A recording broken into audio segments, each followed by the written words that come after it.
انہیں اس نے اپنے زمین دوز اثر میں لے کر متحد رکھا ہوا تھا۔ ان کا ایک گروہ تو شب خون مارنے کا کام کرتا تھا اور ایک گروہ بستیوں میں رہ کر مسلمانوں کو اتحاد کی لڑی میں پروئے رکھتا تھا اور انہیں بتاتا رہتا تھا کہ باہر کیا ہو رہا ہے۔ مسلمان چھاپا ماروں کی کامیابیاں دیکھ رہے تھے اور وہ مطمئن تھے۔ یہ تھی وہ خدائی مدد جس کے انتظار میں وہ ایرانیوں کا ظلم و ستم سہ رہے تھے اور اپنا مذہب نہیں چھوڑ رہے تھے، ورنہ مظالم سے بچنے کا ان کے سامنے بڑا سہل طریقہ یہ تھا کہ منحرف ہو کر آتش پرست ہو جاتے۔ خدام نے زہرا سے کہا تھا کہ وہ 3-4 دنوں کے لیے غائب ہو جائے گا۔ وہ غائب ہو کر چھاپا ماروں کے اڈے پر چلا گیا تھا اور انہیں ایرانی کماندار شمر کے متعلق بتایا تھا۔ اس کی چوکی تک چھاپا ماروں کی رہنمائی اسی نے کی تھی۔ چوکی پر حملہ پوری طرح کامیاب رہا۔ اس کے فوراً بعد خدام اپنے گھر آ گیا تھا۔ مسنا بن حارثہ نے امیر المومنین ابو بکر صدیق کو تفصیل سے بتایا کہ انہوں نے حلیج فارس کے ساحل کے ساتھ ساتھ اور عراق کے جنوبی علاقے میں کس طرح عربی مسلمانوں کے قبیلوں کو اپنے اثر میں لیا اور انہیں اسلام پر قائم رکھ کر انہیں زمین دوز محاذ پر جمع کیا۔ تجھ پر اللہ کی رحمت ہو ابن حارثہ، خلیفہ نے کہا۔ تو اگر یہ مشورہ دینے آیا ہے کہ میں ایرانیوں پر فوج کشی کروں تو مجھے سوچنا پڑے گا۔ کیا تو نے دیکھا نہیں کہ ایرانیوں کی فوج کی تعداد کتنی زیادہ ہے اور ان کے وسائل اور ذرائع کتنے وسیع اور لامحدود ہیں؟ ہم اپنے مستقر سے اتنی دور قلیل تعداد اور بغیر وسائل، کثیر تعداد اور طاقتور فوج کے مقابلے کے قابل نہیں ہوئے، لیکن میں نے سلطنت فارس کو نظر انداز بھی نہیں کیا۔ امیر المؤمنین مسنا نے اپنے سینے پر ہاتھ رکھ کر کہا، اگر ایک آدمی اتنے بڑے ملک کی فوج کے ساتھ ٹکر لے سکتا ہے اور ان پر مسلمانوں کے عسکری جذبے کی دھاک بٹھا سکتا ہے تو میں اپنے اللہ کے بھروسے پر کہتا ہوں کہ ایک منظم فوج بہت کچھ کر سکتی ہے۔ میں اس آتش پرست سلطنت کی اندرونی کیفیت دیکھ آیا ہوں۔ شاہی خاندان تحت و تاج کی خاطر آپس میں دست و گریباں ہو رہا ہے۔ آپ جانتے ہیں کہ شہنشاہ ہرقل فارسیوں کو نینوا اور دستجرد میں بہت بری شکست دے چکا ہے۔ اس کی فوجیں آتش پرست فارسیوں کے دارالحکومت مدائن کے دروازوں تک پہنچ گئی تھیں۔ اس کے بعد فارسی سنبھل نہیں سکے۔ اگر ان میں عیش پرستی کو دیکھا جائے تو وہ سنبھلے ہوئے لگتے ہیں، لیکن اب ان میں بادشاہی کے تاج پر رسا کشی ہو رہی ہے۔ یمن ان کے ہاتھ سے نکل گیا ہے۔ ان کی رعایا ان کی زنجیریں توڑنا چاہتی ہے۔ ان کی محکومی میں ان کی جنوبی علاقوں کے مسلمان میرے اشارے اور مدینہ کی فوج کے منتظر ہیں۔ تجھ پر رحمت ہی رحمت ہو مسنا، امیر المؤمنین نے کہا۔ لاریب تیری باتیں میرے دل میں اتر رہی ہیں۔ میرا اگلا قدم وہیں پڑے گا جہاں تو کہتا ہے۔ کیا یہ بہتر نہیں ہوگا کہ میں سالاروں کی مجلس سے بات کر لوں؟ یا امیر المؤمنین، مسنا نے کہا، فیصلہ وہی بہتر ہوتا ہے جو صلاح و مشورہ کے بعد کیا جاتا ہے، لیکن میں امیر المؤمنین سے اجازت چاہوں گا کہ جو کہنا چاہتا ہوں وہ کہہ لوں، اور آپ میری باتیں سالاروں کے سامنے ضرور رکھیں۔ دجلہ اور فرات جہاں ملتے ہیں وہاں کے بڑے وسیع علاقے میں عربی قبیلے آباد ہیں جو سب کے سب مسلمان ہیں۔ چونکہ وہ مسلمان ہیں اس لیے وہ آگ کے پجاری بادشاہوں کے جبر و ستم کا نشانہ بنے ہوئے ہیں۔ مسجدوں پر بھی ان کا حق تسلیم نہیں کیا جاتا۔ فارسیوں کے ہاتھوں ان کی جان محفوظ نہیں، ان کی عزت محفوظ نہیں۔ وہ مسلمان فصل اگاتے ہیں جو پک جاتی ہے تو آتش پرست زمیندار اور فوجی اٹھا کر لے جاتے ہیں۔ وہاں مسلمان مزارے ہیں اور انہیں دستکاری ہوئی مخلوق سمجھا جاتا ہے۔ وہ مسلسل خوف و ہراس میں رہتے ہیں۔ ان کے خلاف الزام صرف یہ ہے کہ وہ مسلمان ہیں، اور کفر کے طوفانوں میں بھی وہ اسلام کی شمع روشن کیے ہوئے ہیں۔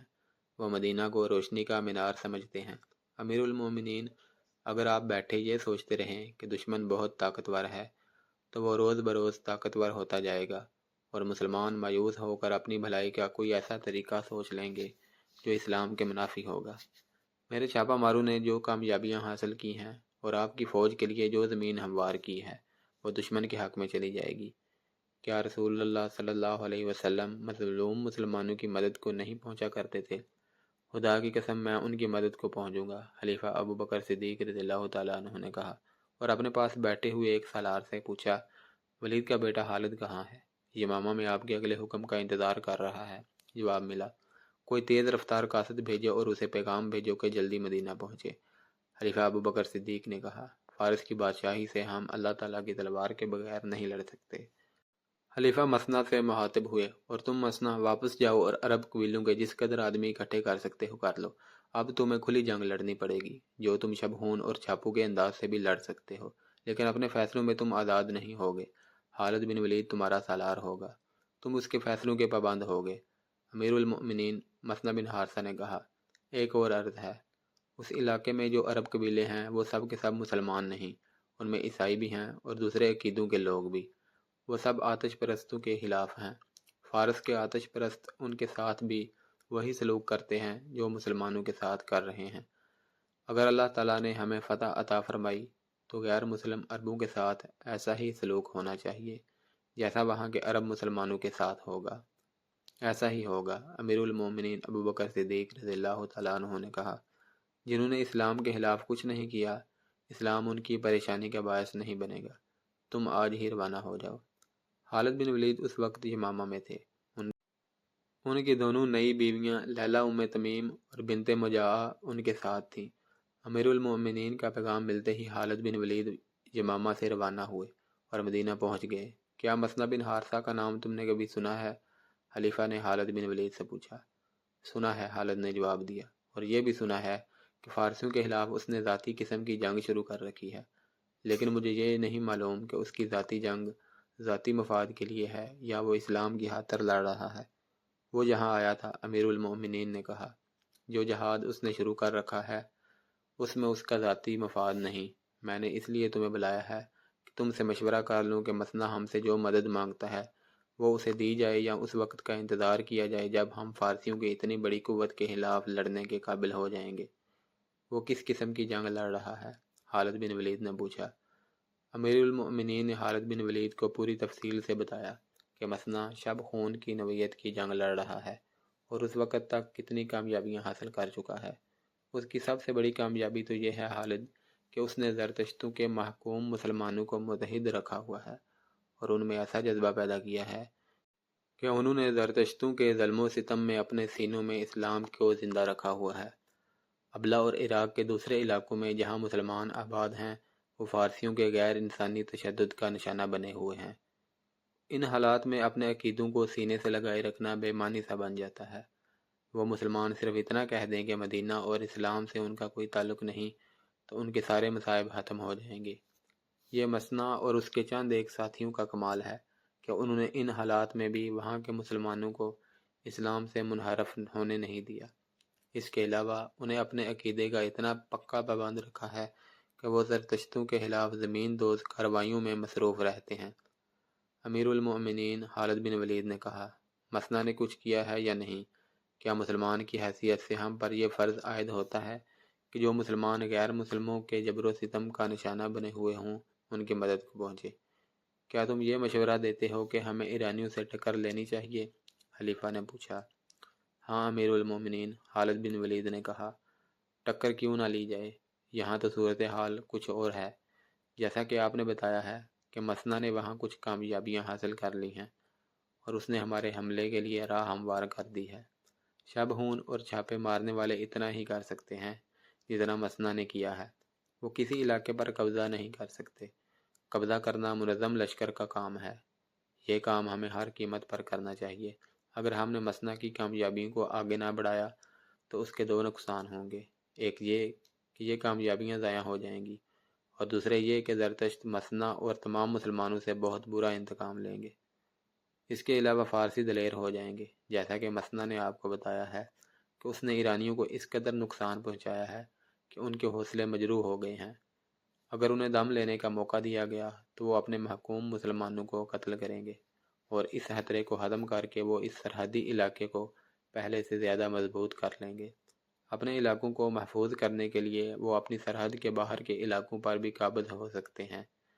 اس خطرے سے محفوظ رہنے کی یہی ایک صورت ہے کہ ہم مثنی کی مدد کو پہنچیں، اور بیشتر اس کے کہ وہ ہماری طرف بڑھیں، ہم انہیں ان کے اپنے علاقے سے بھی پیچھے ہٹنے پر مجبور کر دیں گے۔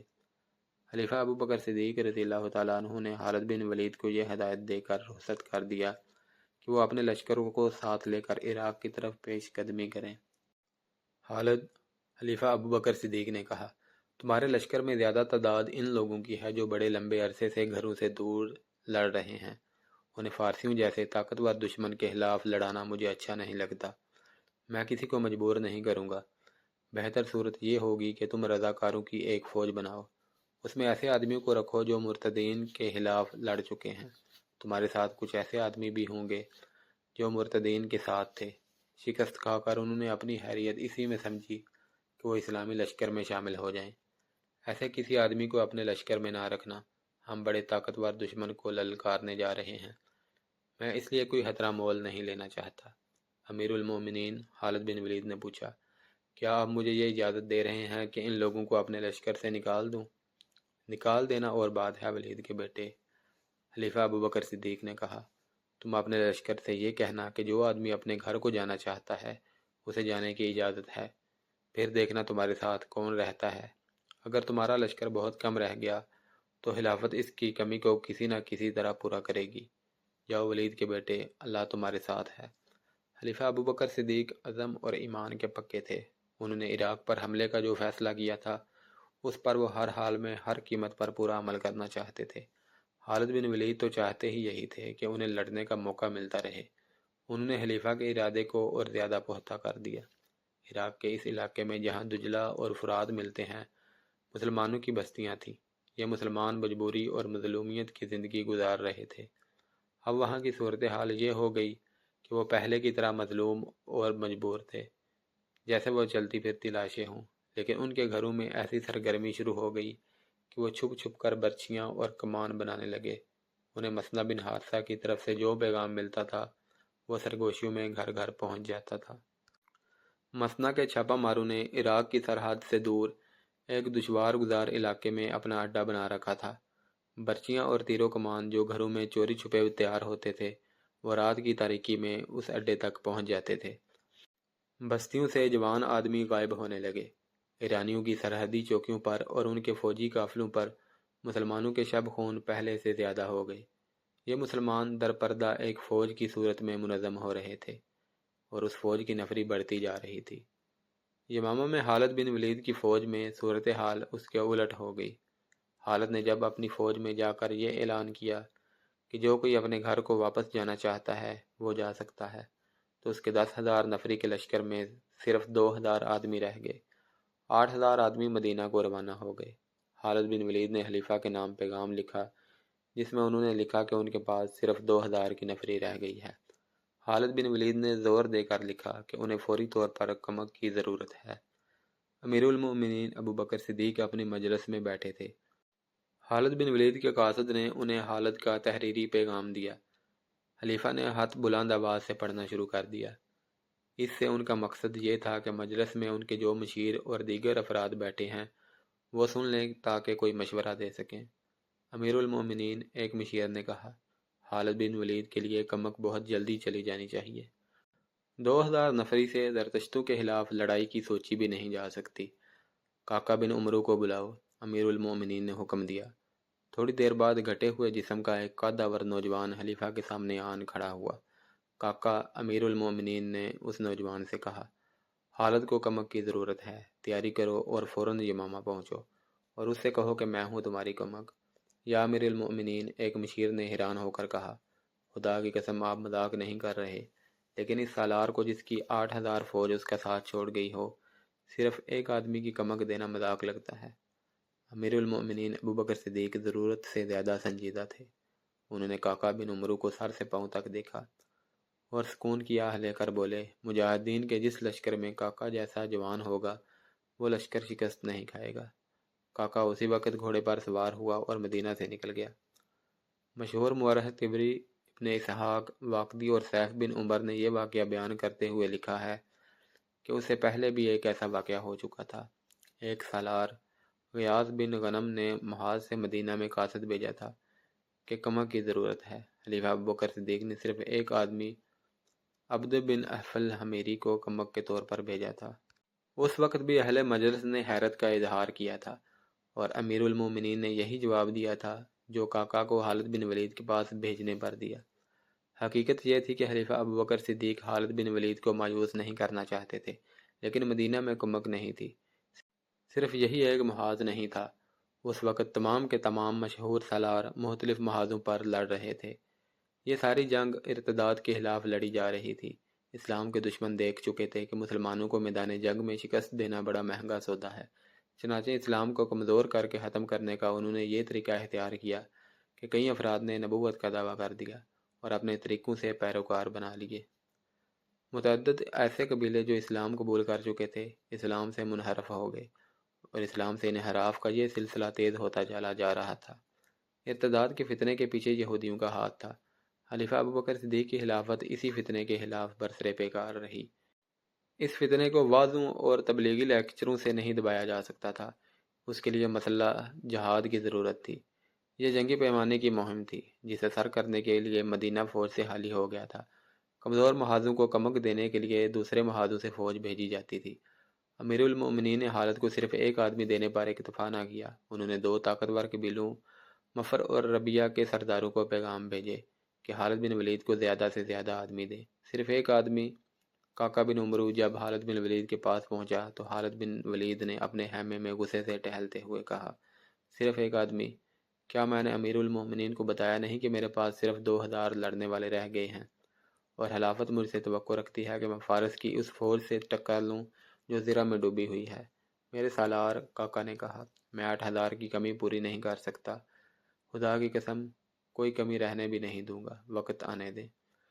جس رسول اللہ صلی اللہ علیہ وسلم کا کلمہ پڑھتا ہوں اس کی روح مقدس کے آگے تمہیں شرمسار نہیں ہونے دوں گا، میں یمامہ میں بیٹھا نہیں رہوں گا۔ خالد بن ولید نے ایسے کہا جیسے اپنے آپ سے بات کر رہے ہوں۔ مسنہ میرا انتظار کر رہا ہوگا، میں اسے اکیلا نہیں چھوڑوں گا۔ لیکن خالد بن ولید خاموش ہو گئے۔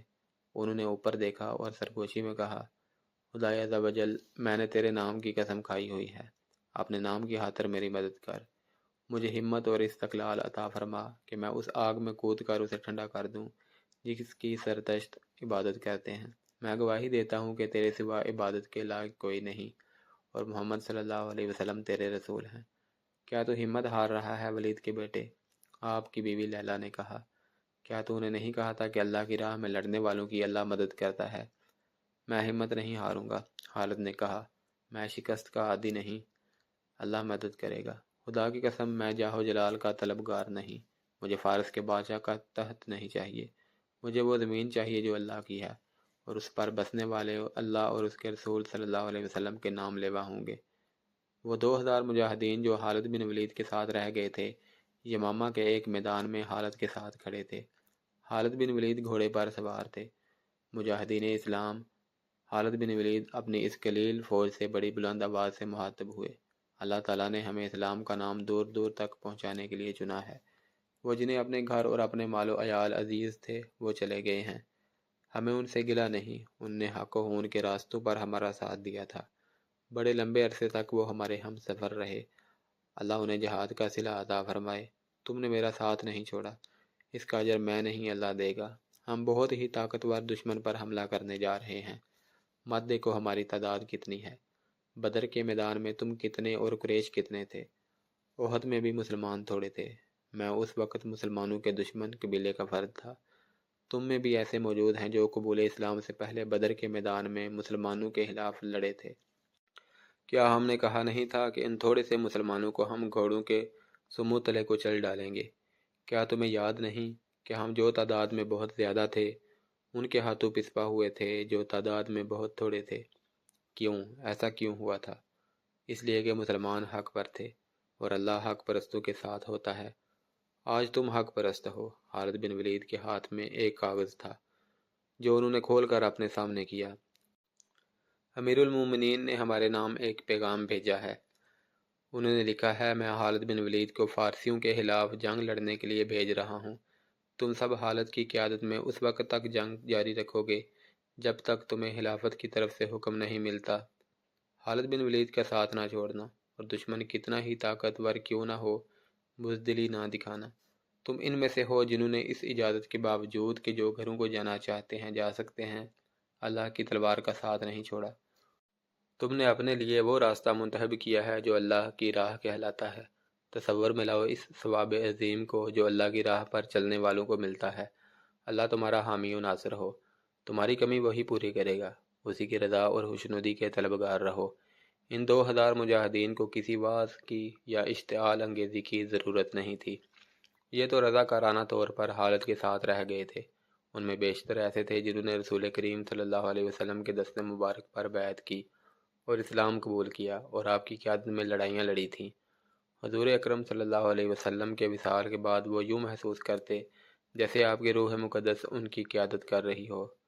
رسول صلی اللہ علیہ وسلم کے ان شیدائیوں نے خالد بن ولید کی اجازت سے ایک کام یہ بھی کیا کہ گھوڑوں پر سوار ہو کر یمامہ کے گرد و نواح میں نکل گئے اور بستی بستی جا کر لوگوں کو گھوڑ سواری کے مختلف کرتب دکھانے لگے، مثلاً دوڑتے گھوڑوں سے اترنا اور سوار ہونا، سرپٹ دوڑتے گھوڑوں سے نشانے پر تیر چلانا، نیزہ بازی اور گھوڑوں کو دوڑاتے ہوئے تیغ زنی کے کمالات۔ وہ جوانوں کو فوج میں بھرتی ہو جانے پر اکساتے اور انہیں بتاتے کہ جنگ میں جا کر انہیں کیا کیا فائدے حاصل ہوں گے۔ اس کے علاوہ ان لوگوں کو یہ بھی بتاتے کہ وہ فوج میں بھرتی نہ ہوئے تو ایرانی آ کر انہیں اپنا غلام بنا لیں گے، جو ان سے بگاڑ لیں گے اور انہیں دیں گے کچھ بھی نہیں، اور ان کی جوان بہنوں، بیویوں اور بیٹیوں کو بھی اپنے قبضے میں لے لیا کریں گے۔ اس خطے نے ایرانیوں کا دور حکومت دیکھا تھا، پھر انہوں نے جھوٹے پیغمبروں کی شبدے بازیاں دیکھی تھی، اور اب وہ مسلمانوں کی حکومت دیکھ رہے تھے۔ مسلمانوں نے انہیں غلام بنانے کی کوشش نہیں کی تھی۔ ان کے انداز، طور طریقے اور رہن سہن بادشاہوں جیسے یا حکمرانوں جیسے نہیں تھے۔ وہ عام لوگوں کی طرح رہتے، عام لوگوں کے ساتھ باتیں کرتے اور ان کی سنتے تھے۔ ان کی عورتوں کی عزت محفوظ تھی۔ ان لوگوں میں وہ بھی تھے جنہوں نے اسلام قبول کر لیا تھا، لیکن مسلمہ جیسے شعبدے باز نے انہیں گمراہ کیا اور اسلام کے راستے سے ہٹا لیا تھا۔ انہوں نے مسلمہ کی نبوت کو مسلمانوں کے ہاتھوں بے نقاب ہوتے دیکھا، اور مسلمہ کی جنگی قوت کو مسلمانوں کی قلیل نفری کی بے جگری کے آگے ریزہ ریزہ ہوتے دیکھا تھا، اور وہ محسوس کر رہے تھے کہ سچا عقیدہ اور نظریہ اسلام ہی ہے جو جھوٹ کی طاقتوں کو کچل دیتا ہے، اور وہ غیبی طاقت جو سچے کو جھوٹے پر، حق کو باطل پر فتح دیتی ہے، وہ اسلام میں مضمر ہے۔ چنانچہ یہ لوگ خالد بن ولید کی فوج میں شامل ہونے لگے۔ یہ خالد بن ولید کے مجاہدین کی کوششوں کا حاصل تھا۔ یمامہ میں شور اٹھا، کچھ لوگ دوڑتے ہوئے بستی سے باہر چلے گئے، عورتیں چھتوں پر جا چڑھیں، افق سے گرد کی گھٹائیں اٹھ رہی تھیں اور یمامہ کی طرف بڑھ رہی تھیں۔ آندھی آ رہی ہے، کسی کا لشکر آ رہا ہے، ہوشیار، خبردار، تیار ہو جاؤ۔ خالد بن ولید ایک قلعہ نما مکان پر جا چڑھے۔ یہ آندھی نہیں، کسی کی فوج تھی۔ مرتدین کے سوا اور کس کی فوج ہو سکتی تھی؟ خالد بن ولید کو افسوس ہونے لگا کہ کس برے وقت انہوں نے اپنی فوج سے کہا تھا کہ جو گھروں کو جانا چاہتے ہیں چلے جائیں۔ گرد کے جو بادل اٹھتے نظر آ رہے تھے، یہ بہت بڑے لشکر کی گرد تھی۔ خالد کے پاس صرف 2000 نفری تھی، یا وہ نفری تھی جو ابھی ابھی فوج میں شامل ہوئی تھی۔ اس پر بھی بھروسہ نہیں کیا جا سکتا تھا، لیکن اور ہو بھی کیا سکتا تھا؟ یہ ماما کی آبادی تھی، اس میں لڑنے والے آدمی موجود تھے، لیکن یہ خطرہ بھی موجود تھا کہ یہ لوگ دشمن سے مل جائیں گے، اور یہ خطرہ بھی کہ یہ پیٹھ پر وار کریں گے۔ مجاہدین اسلام، خالد بن ولید نے قلعہ نما مکان کی چھت سے للکار کر کہا، بہت بڑے امتحان کا وقت آ گیا ہے، اللہ کے سوا تمہارے مددگار کوئی نہیں۔ خالد بن ولید چپ ہو گئے، کیونکہ انہیں دفوں اور ڈھولوں کی دھمک سنائی دینے لگی تھی۔ حملہ آور دف بجاتے نہیں آیا کرتے، دھمک بلند ہوتی جا رہی تھی۔ خالد نے ادھر دیکھا، گرد بہت قریب آ گئی تھی، اور اس میں چھپے ہوئے اونٹ اور گھوڑے نظر آنے لگے تھے۔ اسلام کے پاس بانو، خالد بن ولید نے اوپر سے چلا کر کہا، اللہ کی مدد آ رہی ہے، آگے بڑھو، استقبال کرو، دیکھو یہ کون ہے۔ خالد دوڑتے نیچے اترے، اپنے گھوڑے پر کود کر سوار ہوئے اور گھوڑے کو ایڑ لگا کر بستی سے نکل گئے۔ آنے والا لشکر بستی سے کچھ دور رک گیا اور 2 گھوڑ سوار آگے بڑھے۔ خالد بن ولید ان تک پہنچے اور گھوڑے سے اترے۔ وہ دونوں سوار بھی اتر آئے، وہ ربیہ قبائل کے سردار تھے۔ مدینہ سے اطلاع آئی تھی کہ تمہیں مدد کی ضرورت ہے، ایک سردار نے کہا۔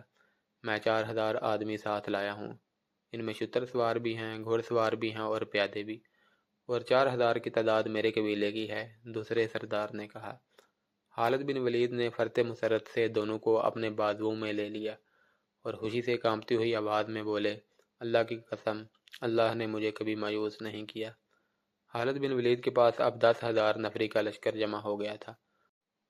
انہوں نے مفر اور ربیہ کے سرداروں کو اچھی طرح سمجھا دیا کہ انہیں کہاں جانا ہے اور دشمن کتنا طاقتور ہے۔ ہم تمہاری مدد کو آئے ہیں ولید کے بیٹے، ایک سردار نے کہا، ہماری منزل وہی ہے جو تمہاری ہے، مدینہ سے ہمیں اطلاع ملی ہے کہ امیر لشکر تم ہو، دوسرے سردار نے کہا۔ جہاں کہو گے چلیں گے، دشمن جیسا بھی ہوگا لڑیں گے۔ خالد بن ولید نے ایرانی سلطنت کے ایک حاکم ہرمز کے نام پیغام لکھوایا۔ اس وقت عراق ایران کی شہنشاہی کا ایک صوبہ تھا۔ اس کا حاکم یا امیر ہرمز تھا، جس کی حیثیت آج کل کے گورنر جیسی تھی۔ اس کا ذکر پیچھے آ چکا ہے۔ وہ بڑا ہی بدنیت، جھوٹا اور فریب کار تھا۔ کمینگی میں اس کا نام ضرب المثل کے طور پر استعمال ہوتا تھا۔ خالد بن ولید نے اس کے نام ہاتھ میں لکھوایا، تم اسلام قبول کر لو گے تو